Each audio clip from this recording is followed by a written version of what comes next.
Good afternoon, Good afternoon, everyone. We're about to start. Can we please just close the door there at the back and here in front? The restrooms, I'm sure everyone was told that they are on your right as you come in. It's for female and males. And in case of emergency, we run here by the pool. Thank you very much. Good afternoon to our President of Mawusa, Comrade Robert Nwedo.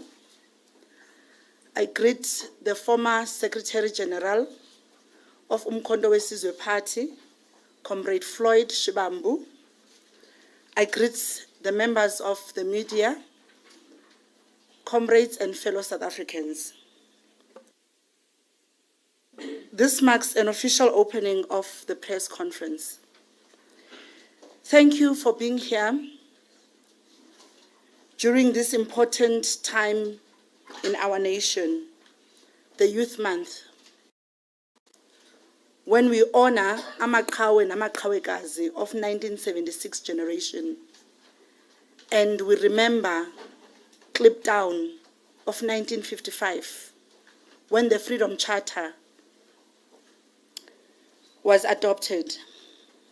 These moments remind us that the struggle of the prosperity of the African people is far from over. It is this spirit that we welcome a leader who has carried these struggles forward with boldness and strong values, the former Secretary General of Umkhonto weSizwe Party. A dedicated servant of the people, a sharp political mind, a strong voice for the poor, the youth, working class, and elderly. Comrade Floyd Shivambu is a leader who stands firm in what he believes, who works very hard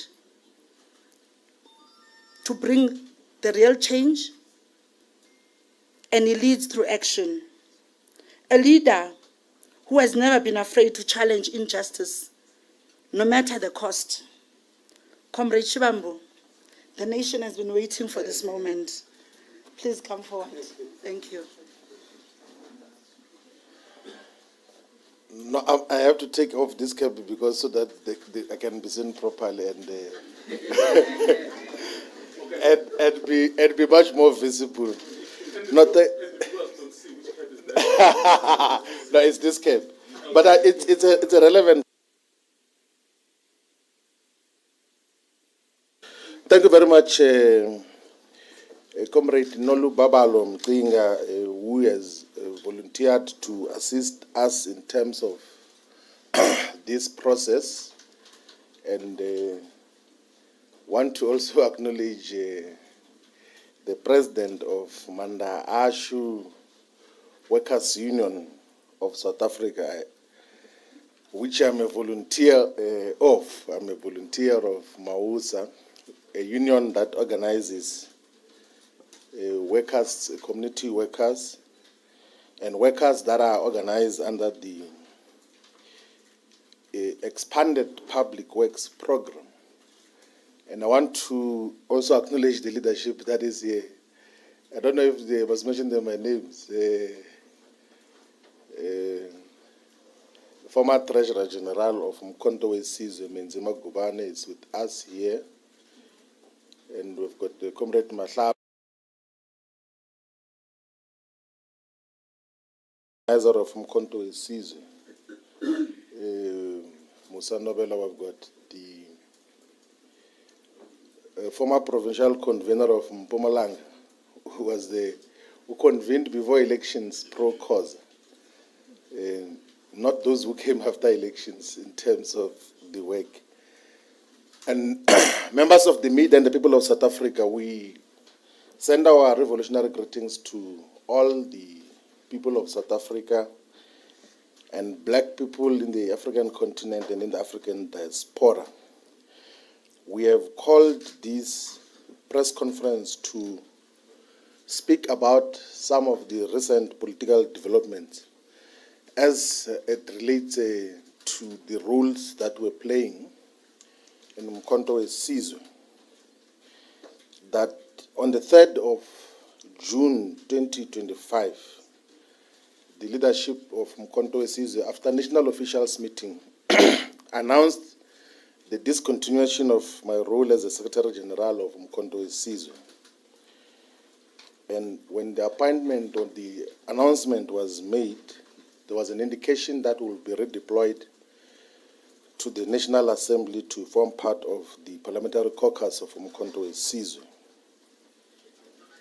The principle established in the public announcement was that no leader and no member of Umkhonto weSizwe should speak about the reasons why the decision was taken. But it appears that there are those who are talking freely and in most instances almost distorting just what transpired. So, as a disciplined member of Umkhonto weSizwe, I want to put on record as to what were the reasons that were given in the national officials for my redeployment.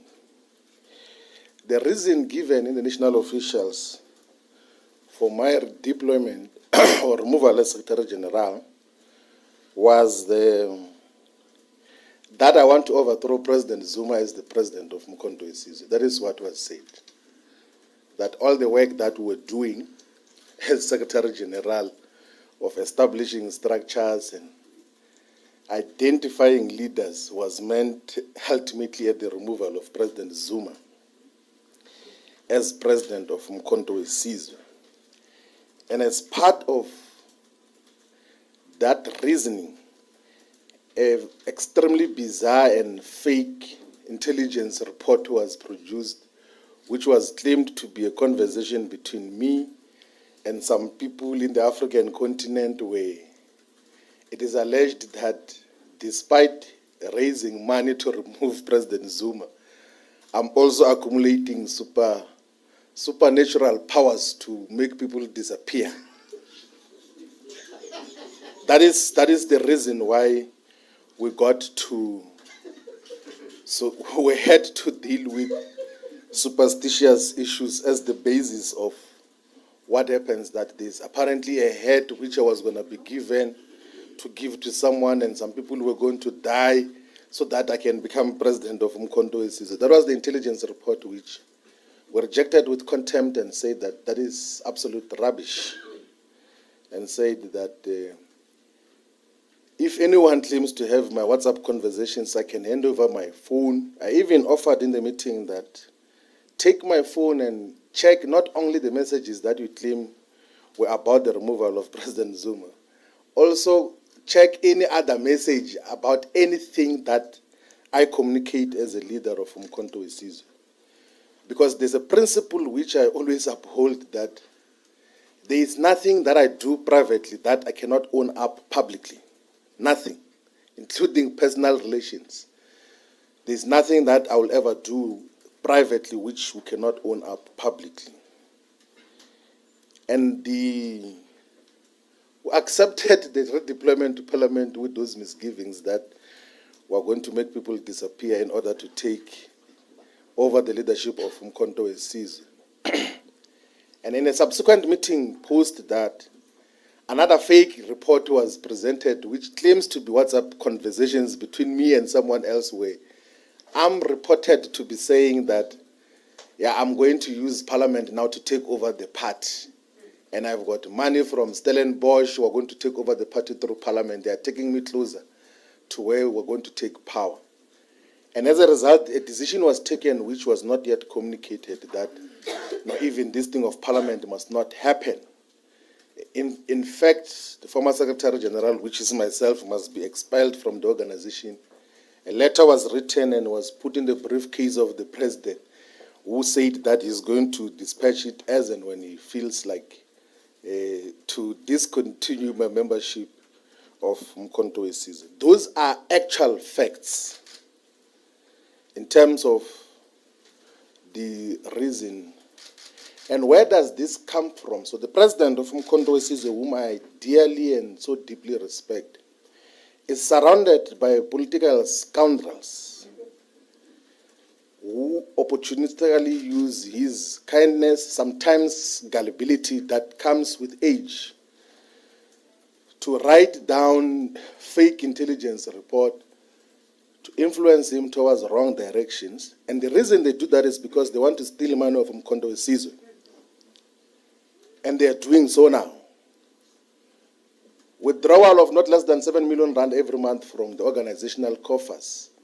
That is what define, and that is what, and we're talking about this because we raised it internally that stop what you are doing, because you're going to get the party deregistered as a political party, because there's no sound reason on what has been happening, and it's things that we can prove beyond any reasonable doubt, not because it's things that you can change, and it's things that you cannot fake.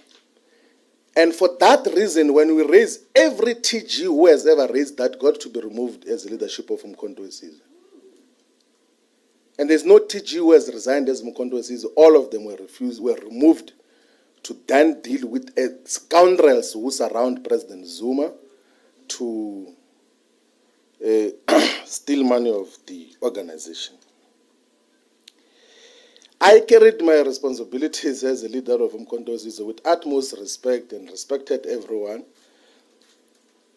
Led with the collective the process of drafting the constitution and other foundational documents of the organization. Set up structures as part of a collective effort. Got to institutionalize the MK Women's League, the Youth League, the Students' Movement, the MK Interreligious Movement, which in the past used to exist as separate organizations of the South African Interfaith Religious Council, MK Religious Desk, Abelaphi Bendabuko, and various other organizations, interfaith, and then we got to unite them to have one organization. We got to even have to formalize the relations between Mkhonto weSizwe and the Progressive Civic Congress, and formalize the relationship with MK and MK professionals and MK medics. So there's a lot of commendable work which was done by MK medics, a group of medical doctors and health practitioners who were going to communities to offer healthcare services. And in the process of doing that, every day, the political scoundrels work endlessly to speak negatively about the work that we're doing. I was saying, actually, I said it in the national officials meeting, because we can't hold that meeting in private, even when people are talking now, that in December 2024, there was a statement written to remove me as a Secretary General on the basis that I'm about to announce a political party with Thokoza Gwale and Lindo Sisulu, whom I had never spoken to about anything. Draft statement and was even shared with me that remove him today because he is going to form a political party. And that is full-time work that is dedicated on everything that you do. When you sit down, it's a problem. When you stand up, it's a problem. When you go out, it's a problem. When you come in, it's a problem every day. Because those who surround him have got evil intentions in terms of what got to happen. I've got tremendous respect for President Zuma. I think that in the few close working relationship that we've got to maintain and work with now, I think I've learned more in the 6 months than I learned in the 10 years I was Deputy President of Mkhonto weSizwe, of the EFF. I learned more as a member of Mkhonto weSizwe than I learned as a Deputy President of the EFF.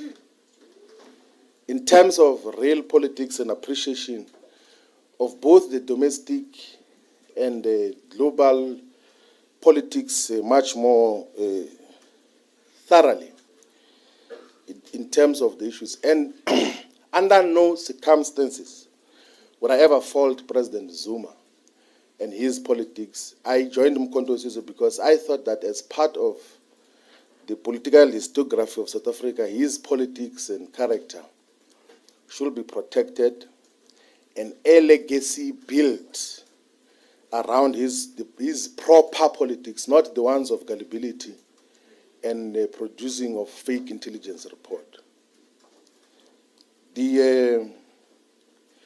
Since the decision to remove ourselves as Secretary General took place, there have been a lot of ordinary South Africans from all corners of the country.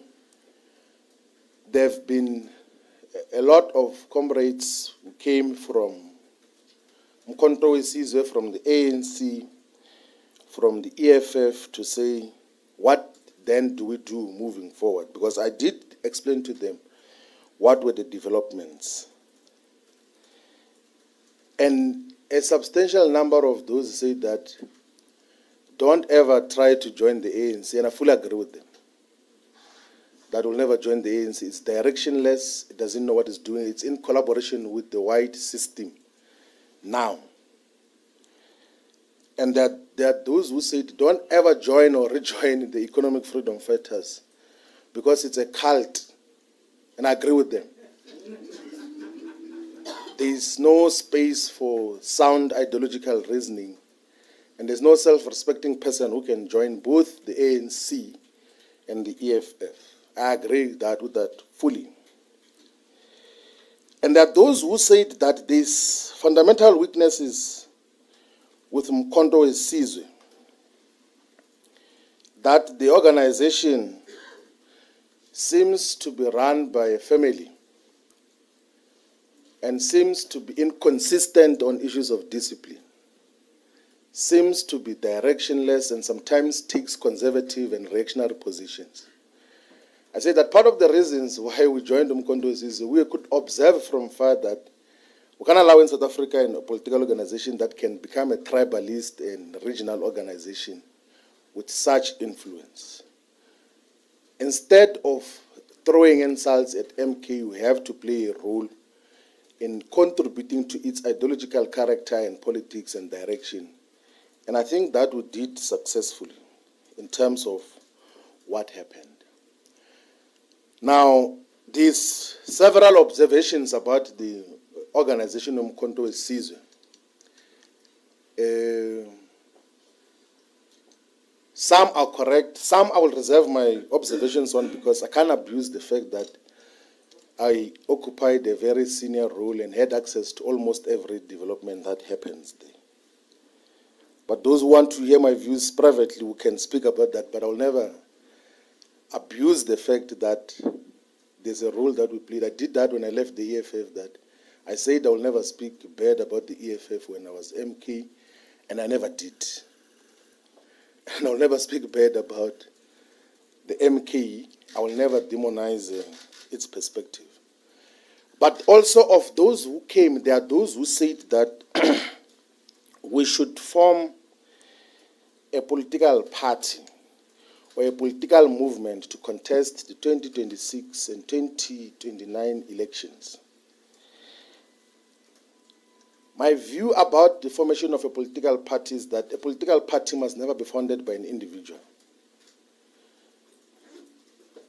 My prompt response to the first number of people who came was that let us not form a political party, let us fight within the existing political parties.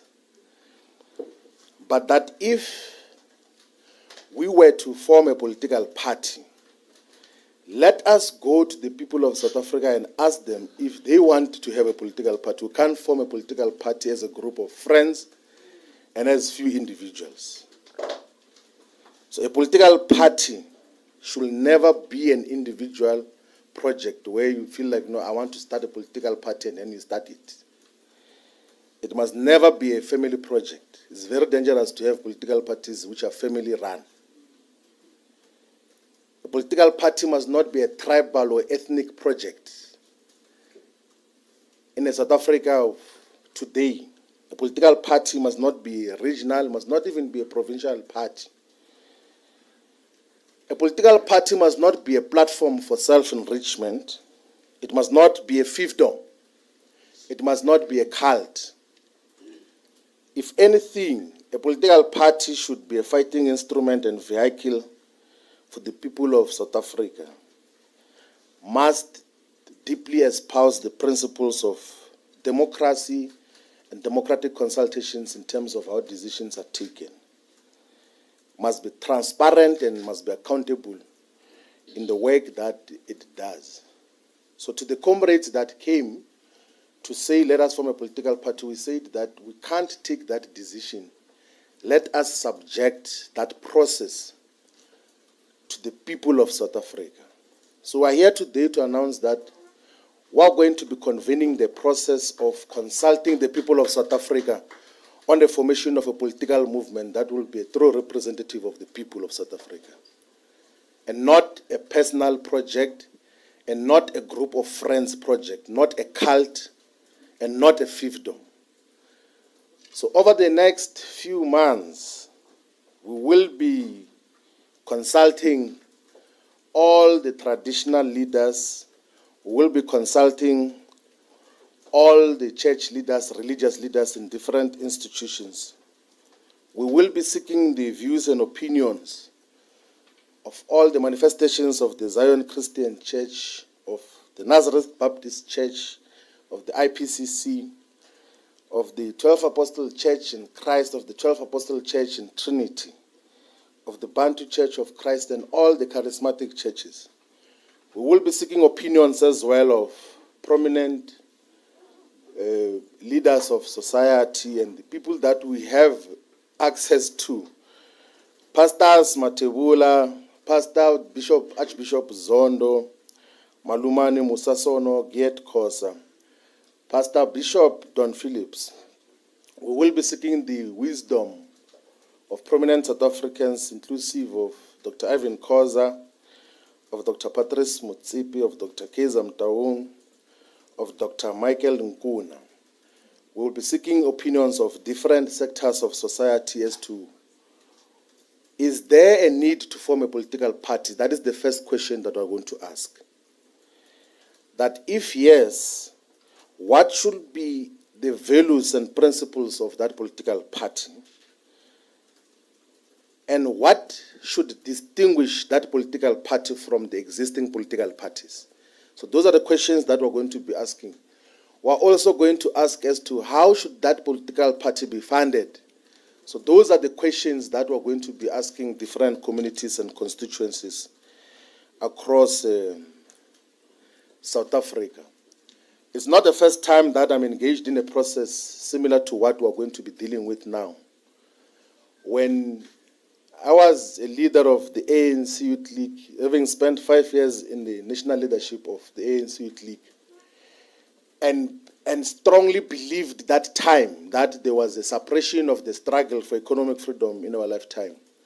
I began in 2012, when I was still a member of the ANC, to publicly write that perhaps the struggle for economic freedom in our lifetime should exist as a separate organization outside of the ANC. And then in March of 2013, I wrote a perspective as to why a political party should be founded. And that perspective is within the founding manifesto of the economic freedom fighters. And everyone else who came after that perspective joined that perspective and believed as to what we got to do. And of course, we got to discontinue our association with the EFF for various reasons, which if some were to speak about publicly, will cause collateral damages to families, to households, to people, because it will also speak to character, and that's some of the things that are not worth speaking about publicly. So we will be going to all the people of South Africa to consult in all the regions of South Africa. In KwaZulu-Natal, we're going to be going to Mkanyaku, there to Zululand, to Ilembe, to Ugu, to eThekwini, Amajuba, Mzinyathi, Thukela, Mgungundlovu, to King Tetwayo, to Herigwala. In the Eastern Cape, we're going to start here in Jokabi region and go to Komani and Chris Hani. We're going to go to OR Tambo in Mtata, to Alfred Nzo in Mount Frere. We'll go to speak to the people of Amatole, one of the poorest districts in the Eastern Cape, which includes Mbashe, Ngusha, and Mnguma. We're going to speak to the people of Buffalo City. who are still having and confronted by lots of developmental challenges in Duncan Village and all the areas. We're going to be speaking to the people of Sarah Bartman, one of the neglected areas of the Eastern Cape, municipalities of Blue Crane, with a small town called Cook House, of the people of Sandys River Valley, of Dlambe. We're going to be speaking to the people of Nelson Mandela Bay Municipality. In the Northwest Province, we're going to be consulting with the municipalities which are named after the doctors of Ngaka Mutiri Mulema, of Dr. Ruth Sukhomotsu Mompati, of Dr. KK Kaunda, of Bojanala. We'll be speaking to all the people of the Northern Cape in Francis Bard, in one of the most underdeveloped regions of Pixley Kaseme. We're going to be speaking to ZF Mkau, members to Namaka, to the communities of John Taole, Gaitsewe region, which is still facing a lot of super exploitation by those who are operating the mineral resources. Here in Gauteng province, we are going to be speaking to the people of Johannesburg, of course, with a dysfunctional municipality. We're going to be speaking to the people of Ekurhuleni and people of Sidibeng, of West Rand, of Tshwane. In the Free State, we're going to be speaking to the people of Eziletabe, of Lujweleputsa, of Mangaung, of Mufutsagana, of Karib. All the three municipalities of Karib are dysfunctional. We're going to be speaking to the people of the Western Cape, in Cape Metro, in Southern Cape, in Cape Winelands, in West Coast, in Central Karoo and Overbeck. Itaba ya kaya volabula na vanhu va le Limpopo va le kaya. Tihosi hinkwati vulavula na tona lava tikereke kusukusela le amusina ku ya fika la a Waterberg. Hinkwavo hi ta va kha hi vulavula na vona ka Giyani ka Malamulele. Hinkwavo ka vona hi ta va kha hi vulavula na vona hi ku xana hi fanele hi sungula political party ke na loko hi sungula hi fanele hi yimela yini political party yaleyo. Hi leswi hi nga ta va kha hi endla swona through the length and breadth of South Africa. I'm not talking about all these areas because I read them elsewhere. There's no area in South Africa where I have not done political work. None. Not as a political tourist. As a person who went to do political work, I know and have been familiar with the dynamics of each and every district of this country and have done political work in all corners of this country. In Mpumalanga, I forgot to speak about Mpumalanga. I've worked in Mpumalanga for the longest time, from Nhlanzini in Bushbuck, Ridge, Tawachewu, Mbombela, and Nkomazi. It's 4 municipalities. And Kangala, we are going to have deeper consultation in the district that is named after Gert Shadrack Sibande. We're going to take up the spear that was left by Treasure Tabete in Mkondo and fight the battles of the people of Mkondo, of the Palestine, of all the municipalities of Gert Sibande. So ladies and gentlemen, the people of South Africa, we are here today to announce a process that is going to speak to all the people of South Africa with the aim of establishing a political party if the people of South Africa say we should do so. We do not want to do that as a personal project or as a group of friends project.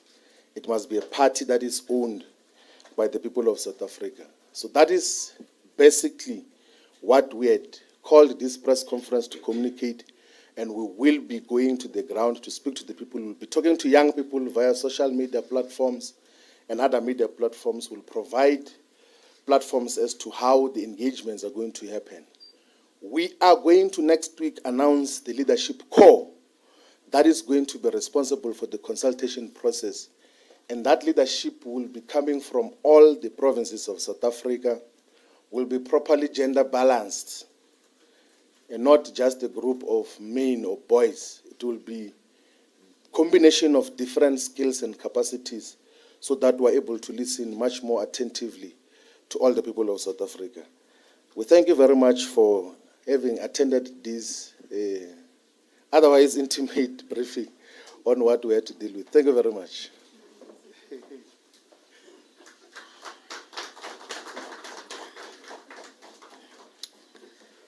Thank you very much, Comrade Shivambu. Now we're going to be taking questions. All right, I'm going to start there at the back, and then I'm going to come forward. 2 questions per person. So, You can take 25 hands. 5, ne? 5 per person, okay. No, 5 questions. Yeah. 5 hands. 5 hands, okay. Yeah. All right, let me just give numbers. You will be number 1 there at the back, number 2 with the green, number 3 the lady, number 4, and then number 5. Thank you. Thank you so much. I'm Hawelo Magolero from UFM. Floyd, it would seem that you've already decided to form the party when you are saying you are announcing an interim core. What about your credibility? I mean, you've embarked on this. I remember the famous "what is to be done" question when you said you were consulting South Africans for the formation of the EFF, which today you are trashing. And when you joined MK, you said that was the most solid decision. And when MK announced your demotion at the time and said this man embarked on a trip to Bushiri, you accepted that that was a reason, that you had gone there without the knowledge of the party and so on. Why must South Africans still believe you in light of what happened and not think that you are starting this thing because you do not want to serve as an ordinary member in a party? Thank you. Good morning. My name is Sintebu. I'm with the SAPC. Mr. Shivambu, you're saying that you'll be embarking on a process to form a new political party if the people of South Africa give you that go-ahead. Does that mean today you've parted ways with the MK party despite the fact that you're wearing the MKP cap? And secondly, what are you saying to those people who are saying mushrooming of black political parties, in fact, are just meant to divide the black vote?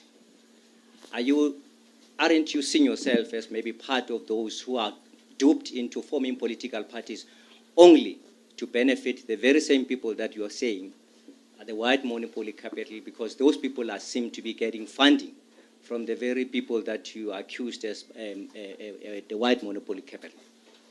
I've got a number of questions, but I think I will stick for two. Okay, sure. Thank you very much. My name is Yanda Ngobo from Newsroom Africa.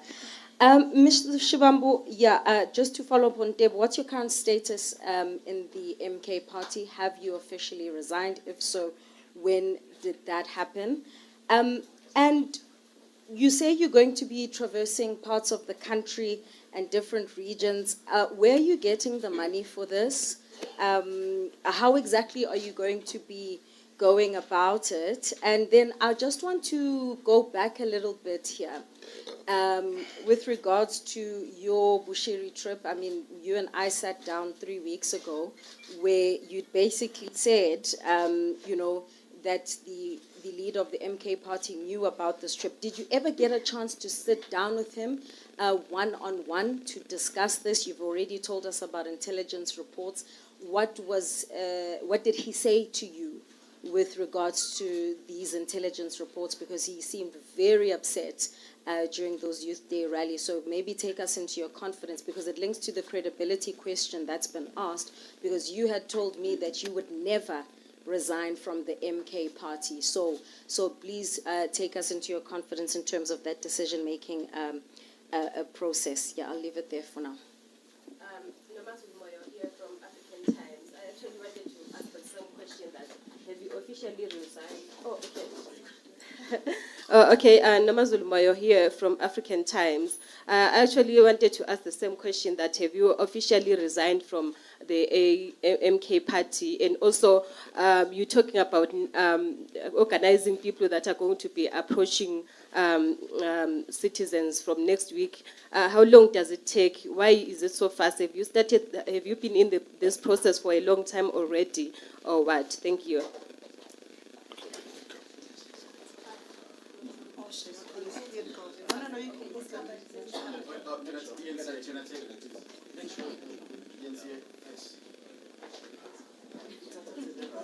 Willie Chidi Jones, ENCA. Mr. Shivambu, just two questions. How long will this consultative process take? And obviously, when you are going to people, this interim structure has to go under a banner. So what will be the name of this organization or structure that will be presented to the people during this consultative process? Thank you.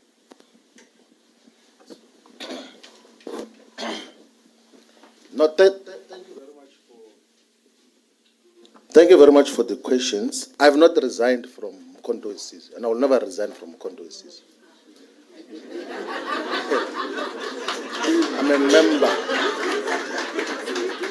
I'm a member of Consultation.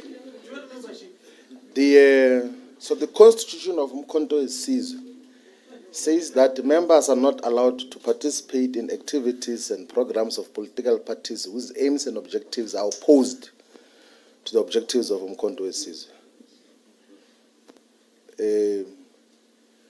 If Mkhonto believes that going to listen to the people violates the Constitution, it will tell me that listening to the people is a violation of the Constitution. I will not resign. I said I will never resign from Mkhonto. And I still stick by the decision and the communication that I made that it was the best decision ever to join Mkhonto. And I spoke about it earlier that how would we replace an opportunity to learn in 6 months what you couldn't learn in 10 years? Like a practical experience which you can never read in any textbook. Like and I knew from the beginning, from day one, that here we're about to start a journey of deep learning and understanding just what are the dynamics of South Africa's politics, not from a textbook point of view, or from social media point of view, because there are political leaders who are guided by social media and think trending on social media makes them relevant. Win all elections in social media, but on the ground they are nothing. So that is basically what we're dealing with. We're not dividing black political parties in table. We are listening to people, and they will tell us if there is a need for a political party. So if majority, and genuinely so, if majority of the people say that there's no need to form a political party, we will humbly listen to that and take advice from that point of view. We have constituted a structure which is going to be listening, and we have had meetings to talk about that, and none of those meetings were secret. We don't do anything secret. It's open. Even tomorrow and Saturday, we're going to have a meeting represented by all leaders from the whole country. Some are members of the ANC, some are members of the EFF, some are members of the MK. And there's nothing wrong with people meeting to say we're going to listen to people. If their parties have got a problem with their members going to listen to people, then it's their own issue. So listening we're going to do. And if our organizations think that listening is a crime, it's wrong, then they will tell us that it's wrong in terms of those issues. Where am I going to get the money to travel? You know, Zianda, for my 6 months as Mkhonto as a national organizer and secretary general, I've never used the money of Mkhonto to travel from any place to another place. Not once. Even when we travel out of the country. Because I be able to persuade people to contribute for travel, and I purposefully did that. Like I never got to be dependent on Mkhonto on anything. And I said that in the meeting that I didn't come to suck blood of Mkhonto as resources, and that is we will be able to move from point A to B. If we run out of petrol, we will check if we can be borrowed money to pour petrol.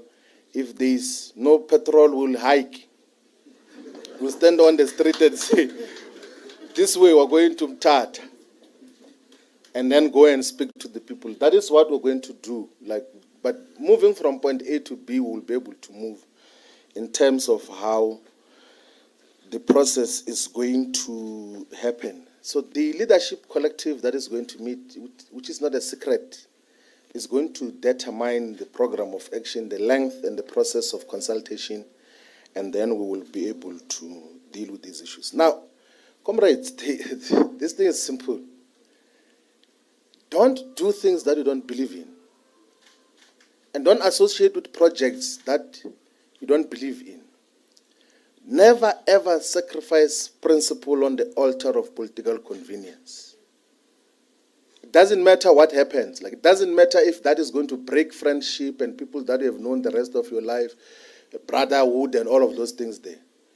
If principle is broken, you disassociate from it, and decisively so. But in doing so, sometimes you must be considerate of some of the personal circumstances of some of the people that you're dealing with. So that is basically it, that you must never associate with unprincipled positions. You must always stick to principles as to how you deal with politics. These things of, I'm just there because I'm there for salary purposes and for income. What do we do? Go to leaders of the ANC on the corners and say, but what is this thing that they're doing? They will tell you that that Ramaphosa is nonsense. That Ramaphosa is misleading us. But they won't tell him. Go to EFF people and they will tell you their own characterization of the leader of the organization and what is happening there. But they don't have the courage to tell him. Same in MK. And we can't have political culture like that. We must be able to, when you raise issues internally sharply, you don't have to go and gossip about it anyway. Now all the issues and concerns that I heard about MK, I raised internally. Even against all odds, if there's an opportunity to raise an issue about wrongdoing, I would speak and clearly speak against the untouchables there. People who take drugs and tweet at night and insult us. And we'll confront them and say, what is this about? And that is basically how we deal with these issues in terms of what happens. We'll never tiptoe around anyone in terms of principles. Always protect principle on how we deal with these issues. Thank you very much.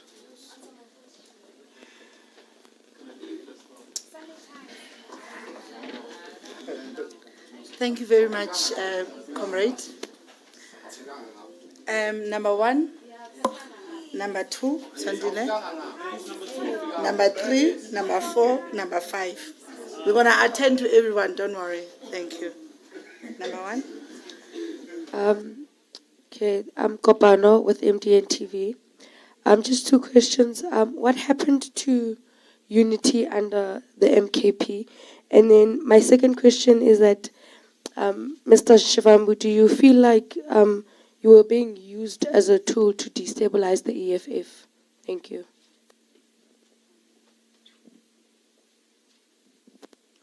Mzwane Lembeja from the SABC. Mr. Shivambu, you're talking about people stealing money, people doing all wrong things, and people looking to get you removed, writing all those reports. So who are those people? And then next one, let me just ask yours as well. It's the question about when last did you speak to former President Zuma? Does he know about this briefing? And given what you have said about him, you've actually, on the podium, indicated that you have deep respect for him because you say you have learned, what you learned in 6 months is something you couldn't have learned in 10 years. So clearly, some deep respect there. So have you taken him into confidence about this process? What did he say? And when last did you speak to him? No, thank you very much. My name is Lunga Mzangwe. I'm from the Mail and Guardian. Mzondi has basically taken the question that I wanted to ask you. But from what I'm hearing from MK people is that your trip to Bushiri was to basically get money to fund your own political party. Is there any truth to that? And on those intelligence reports, who basically signed on them? And does President Zuma agree with those intelligence reports? Thank you.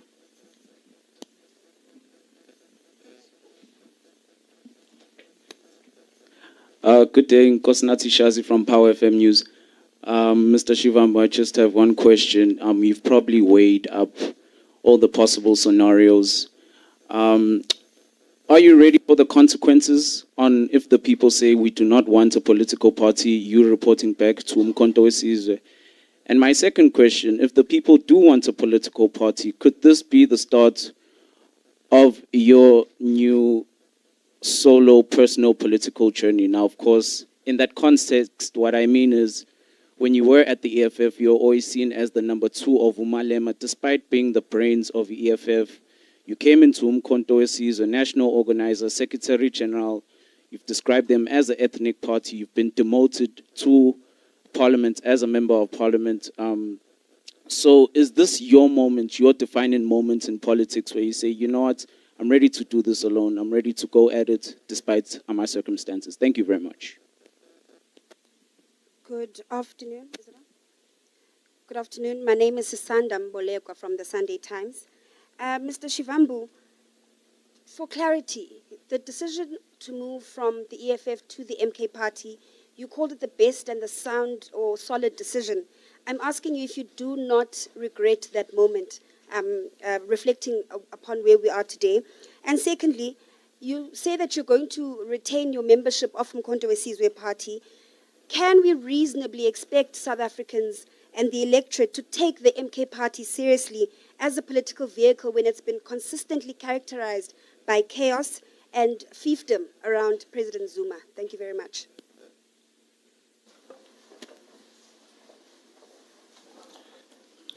Thank you very much. I thought I had responded to the question. I don't regret leaving the EFF. It's the best decision I ever took in my political life. Because we're legitimating rubbish there. And there was no way that you could dedicate your intellectual muscles and work. And in practice, you realize that this thing which we said we are standing for is not principle. Check the conduct of EFF in government and what gets to legitimate such. That was the best decision ever. And everyone that we spoke to, this like they, like they were to criminalize Mbu saying, hey, I will never trust a person who knew that the deputy president is leaving. And then they isolate Mbu saying on the basis that he knew that I'm leaving. It's not only Mbu saying it, those comrades knew, we discussed it, and we reached the same conclusion that we're not being fair to society if we say that this comrade can lead this country. All of us agreed with the people who are leading EFF now. That is basically, that is the reality of the situation. The people who are leading EFF now, all of us were unanimous. And then the issue was, what do we do? If I wanted to destabilize, someone is asking, were you sponsored to destabilize the EFF? If I wanted to destabilize the EFF, I could have started a faction inside and caused interactions and this. What then the decision was, like, let me not destabilize the EFF, let me leave. I never spoke about the EFF anyway. And also in respect of the responsibilities that I had, that if I was national organizer or secretary general and then speak about the EFF, it was going to be confused as if I'm speaking on those platforms on behalf of the organization. In terms of how we got to deal with those, part of, although there were dynamics, like part of the things which I used to appreciate about the EFF was that I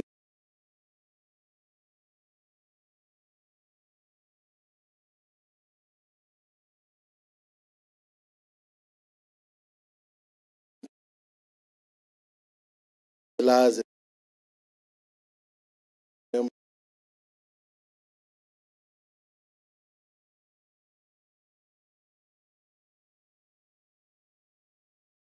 from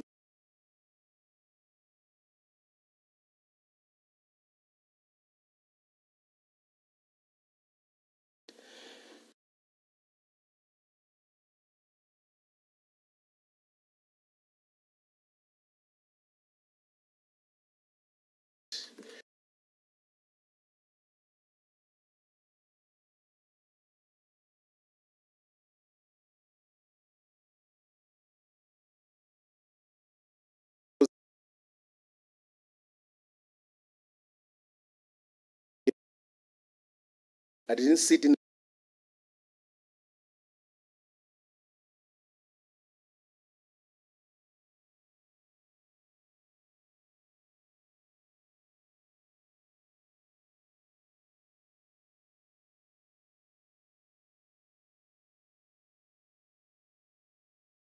general or national organizer or anything.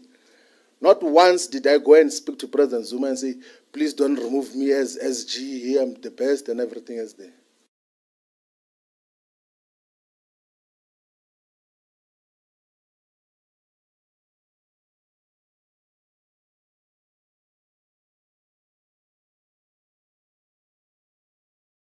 Factionalism can be. It turns people into zombies. They are unable to think in terms of how they process issues.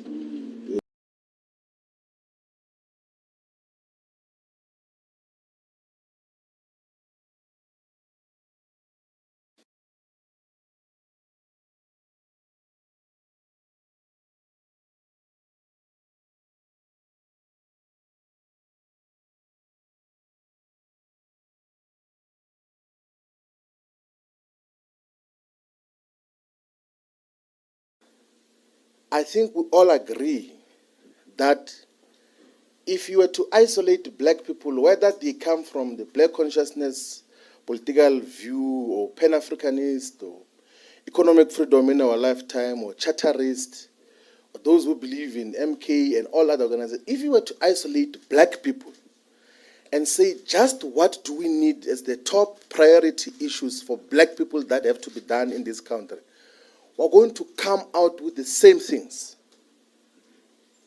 The people of South Africa, in terms of aspirations and interests, are not divided. The people of South Africa need jobs. They need stable and healthy environments. They need a society that is free of crime and corruption. They want land. They need to live. They want to have access to quality education. The black people are not divided in terms of aspirations. But for narrow political purposes, we get to be divided. That is why we will be going to the people to ask, do we form a political party? If the advice is no, we will be able to accept that guidance in terms of what happens. So I don't need any position of responsibility to survive in life or to have a voice, by the way. I don't need to be a president or secretary general to have a voice. Actually, my voice is much more clearer when I speak without any position of responsibility. So possibly most of you have never heard me speak openly about many issues because I respected the positions that I have. As a deputy president, I couldn't say certain things. As a national organizer, I couldn't say certain things. As a secretary general, I could say certain things, but now I can make open observations about just what is happening. Perhaps even without a position, my voice will be much more amplified in terms of how we push for the agenda of the return of our land. I last spoke to President Zuma on the day when we had a press conference in Durban, and I said to him, thank you very much, Comrade President, for having given me the opportunity to lead and for entrusting me with the responsibility to be national organizer and Secretary General. I really appreciate And then the other thing I said was that if this deployment to Parliament, I think for stability of the organization, I can still add value to the organization even as an ordinary member of the National High Command and then contribute to its growth. That is what I said to the last conversation which we had with President Zuma. I did explain the issue and reminded President Zuma of the conversations on what ended up with the Malawi trip.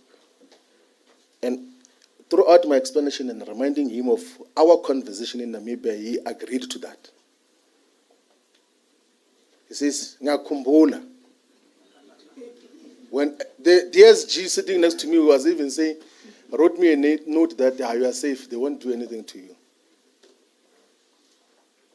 Then I was asked to leave the meeting, and then the meeting remained there. And then they said, "I don't believe anything that he said. He wants to take over the organization. Actually, we must go and reverse all the decisions that he has taken. Let's disband all the structures. Let's reverse everything, including the constitution." I said, people can do whatever they want to do. We played our part. If the conviction is that what we're doing is wrong, it's okay. We move on in terms of how we deal with these issues. There is no political party which is going to be funded from Malawi. There is no political party that is going to be funded by Bushiri. We are going to listen to the people and will get guidance from the people as to how do we move forward. I'm not, this comrade who asked the question here left. I'm not starting any solo project. We must stop these things that political parties are personal project, like a music band, Brenda Fassie and the Black Dudes. That if Brenda Fassie is not there, the Black Dudes can't operate. A political party can't have that character. But you have got political organizations in this country which are like Brenda Fassie and the Black Dudes. Where if Brenda Fassie is not there, the Black Dudes are not there. We can't have an organization like that. There must be an organization that exists in every corner of South Africa, whether there is a Floyd or no Floyd, or whoever is there, must be the expression of the collective ideals of the political party. That is basically how we dealing with all of those issues. I think we can take the last round of questions. I don't want to talk about that. Yeah. I don't want to talk about that. Maybe when we do a one-to-one interview, I'll tip you. Zandile, me and you are together. That's Zian.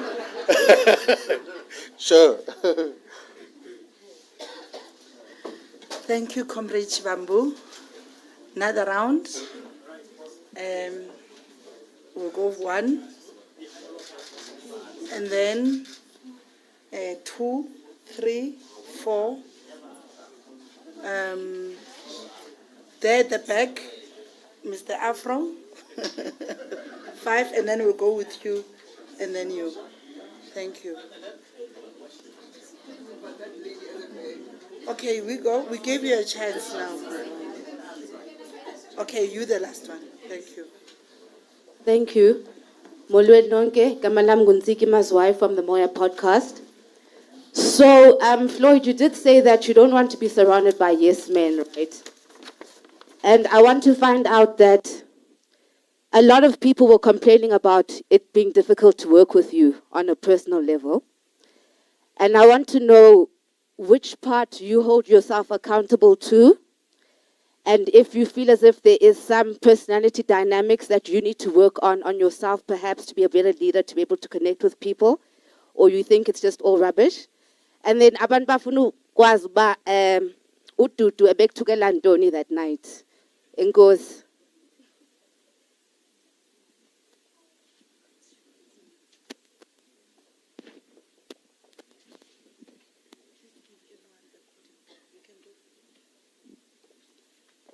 Good day, it's Wikanyo MDN TV. Mr. Floyd Shivambu, I only have one question for you because my other colleague have already raised other question. Given the reports of your marginalization within the MKP on the basis of ethnicity, do you believe the party operates with the tribalist tendencies? And with your experience, can you confirm or dispel the notion that MKP is fundamentally tribalist incorrect.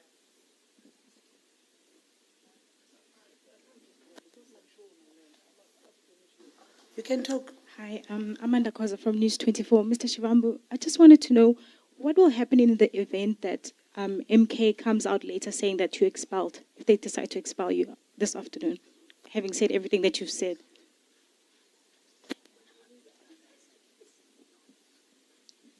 Thank you. It's Corinda from Kaya 959.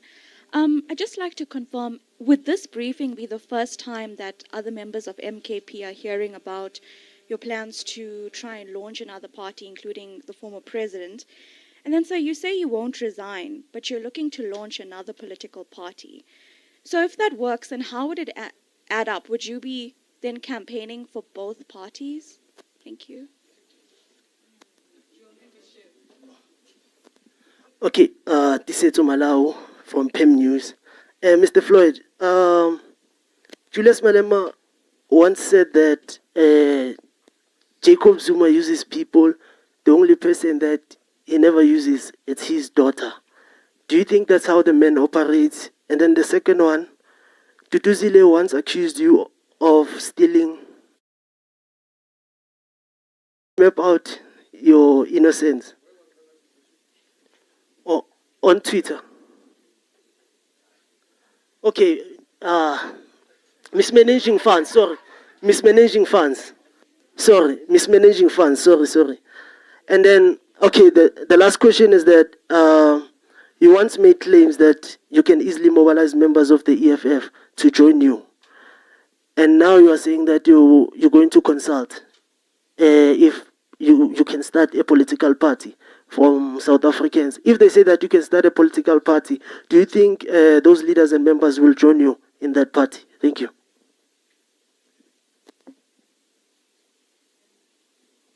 It's you. The lady with the, yeah.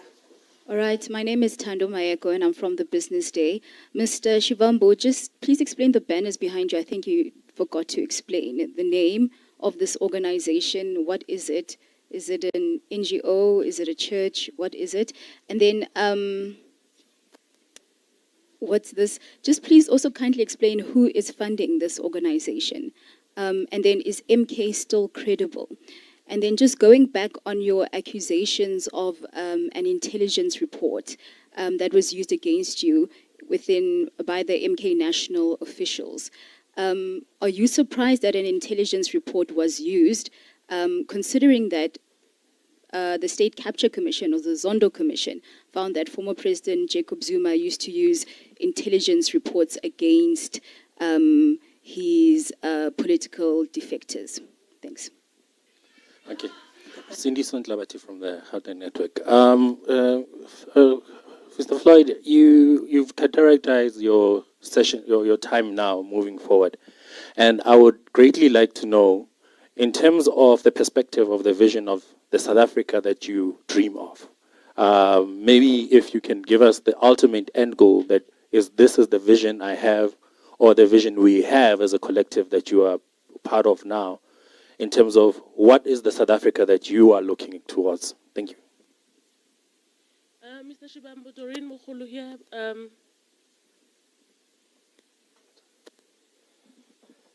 Mr. Shivambu, Doreen Mukhulu here from Scholar Africa. I just want to find out, you're speaking about fake intelligence. I want to find out, were there any power dynamics within the party, in the MK, that to a point that they had to make the fake intelligence to push you out?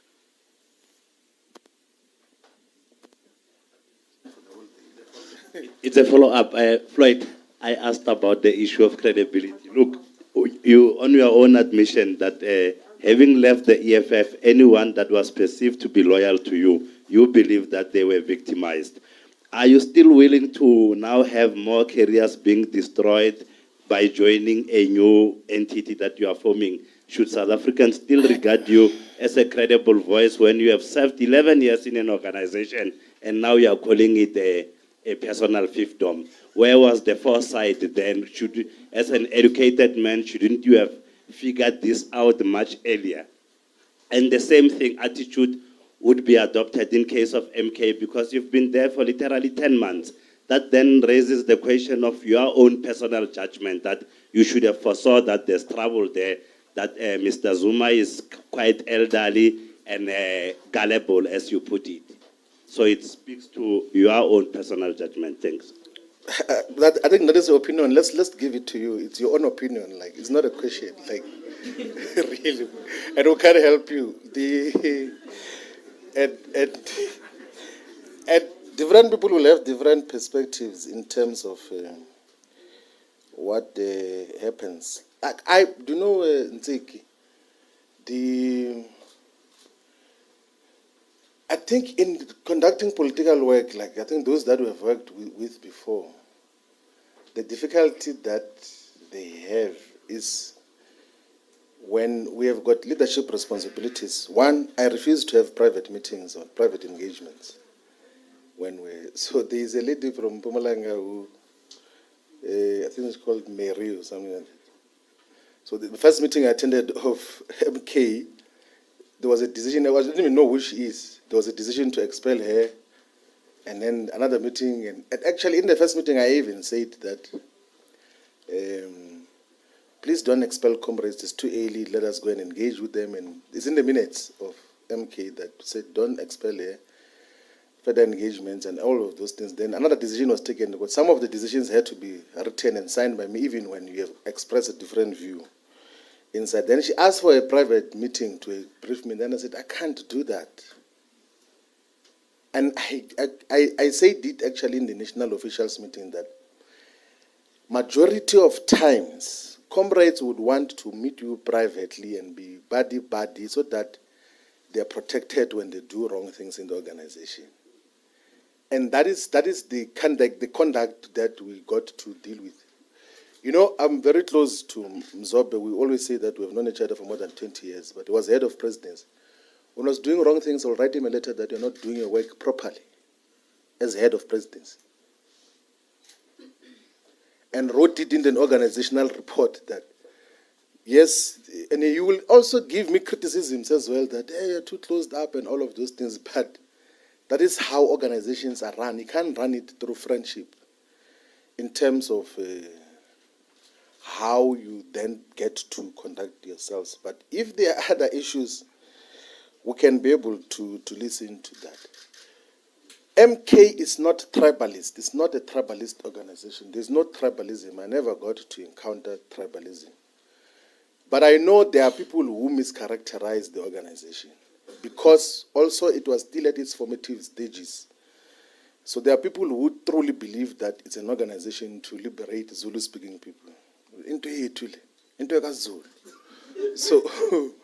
So there will be those who will say that. And they will say that to the president. And there are those who believed that, but it's not the overall character of MK.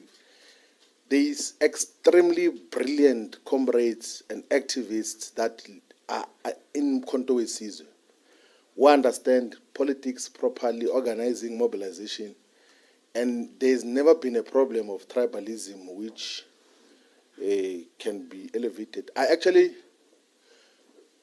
know there was an incident now of Teniso, brilliant young man who is the leader of the MK Youth League, made a legitimate, honest, innocent mistake about referring to Tsonga-speaking people as Shangan and everything else. They like it. For some people, it lands well. For some people, it doesn't land well. But I think a substantial number take it derogatory, as a derogatory reference.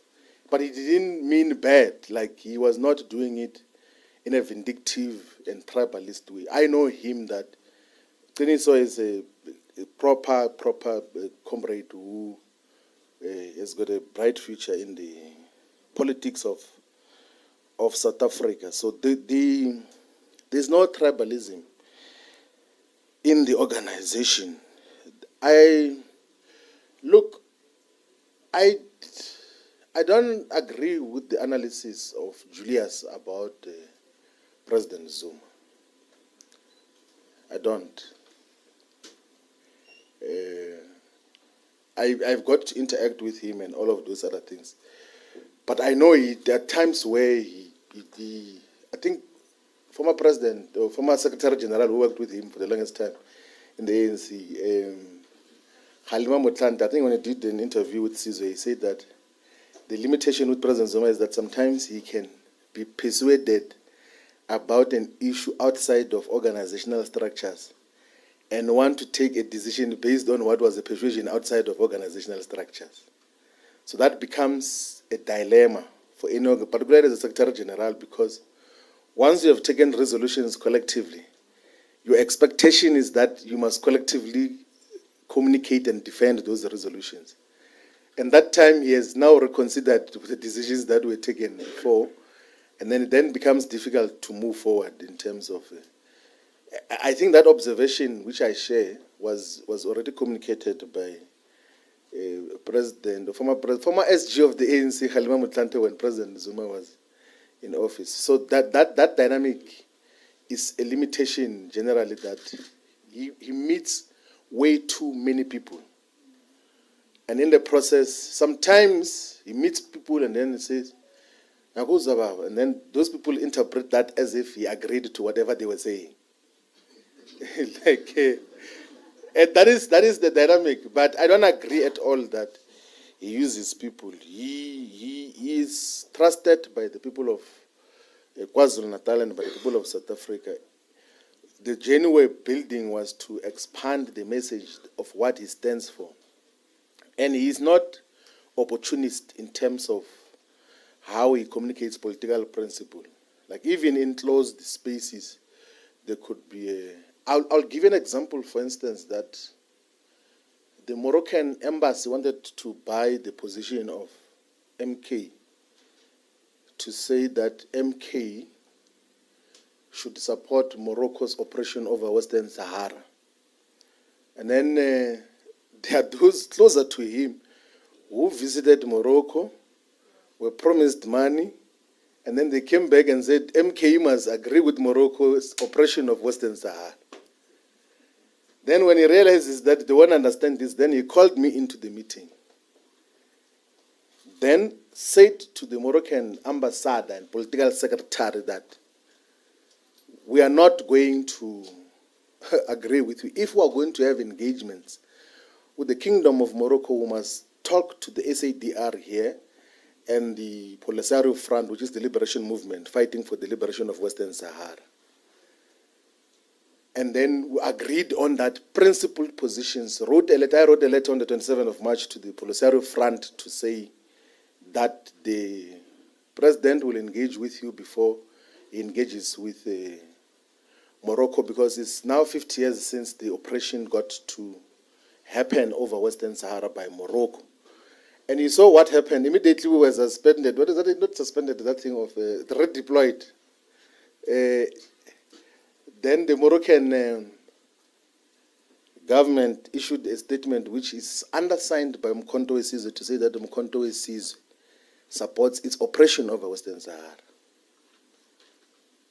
No meeting to discuss that, no national high command, no officials. Someone just says, and the people who did that, it's those who went to Morocco. Like, that is basically the whole thing. Like, there's no, and in the official record, in the minutes of the National High Command, is that President Zuma is going to mediate a discussion between Western Sahara Liberation Forces and Morocco to find a settlement. It has been going in for a very long time. But after, immediately we leave, because they couldn't do that in our presence, obviously. They couldn't. Then they saw an opportunity that, yeah, now we're going to maybe press that jukebox or to sing for us. And then and you can see that statement, which is issued in the name of MK, is written by the Moroccan embassy here in South Africa, to impose a position on MK on the basis that there will be money exchanges. And that is what happens. Also, even with this, you remember when we did a press conference, Muslim Judicial Council. So part of these scoundrels, they go to speak to the Muslim Judicial Council and say, no, please go and speak to President Zuma, say to him that he must remove the SG, and that is the only basis he will give money. And then they go there and they are complaining. They say in that church of Shepherd Bushiri, there is 80 plus flags there. There's a flag of Israel as part of the flags there. I didn't even see the flag myself. They say no, because he was in a church where there's a flag of Israel. It means it's against Israel. No, it's against Palestine. And that is going to cause us problems. So you must expel him so that we can give him condolences of money. That is, so there is transactional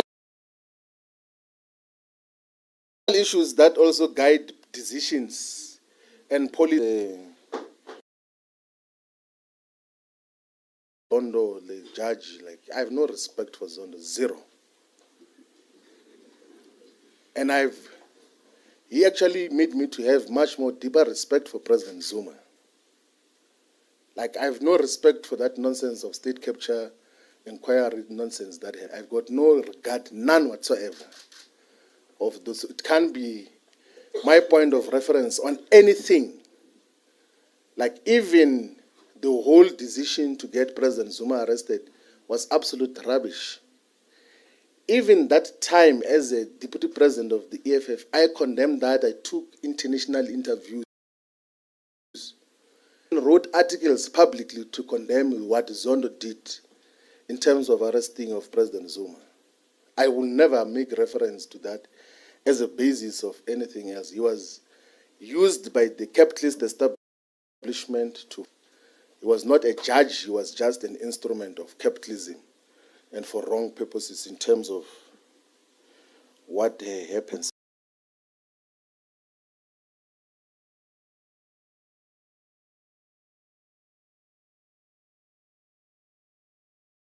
We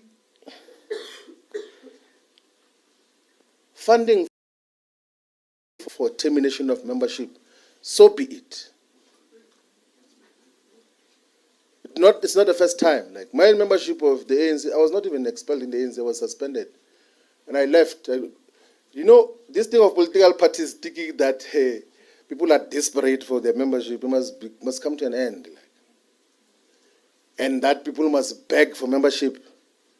If anything, political parties must be honored that they've got members and respect them. Not that you must be begging for membership of a political organization. I left the ANC when it was above 63% in parliament, and control of all provinces, was possibly the only employer.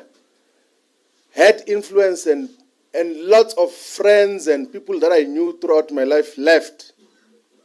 I left the ANC voluntarily when it had power.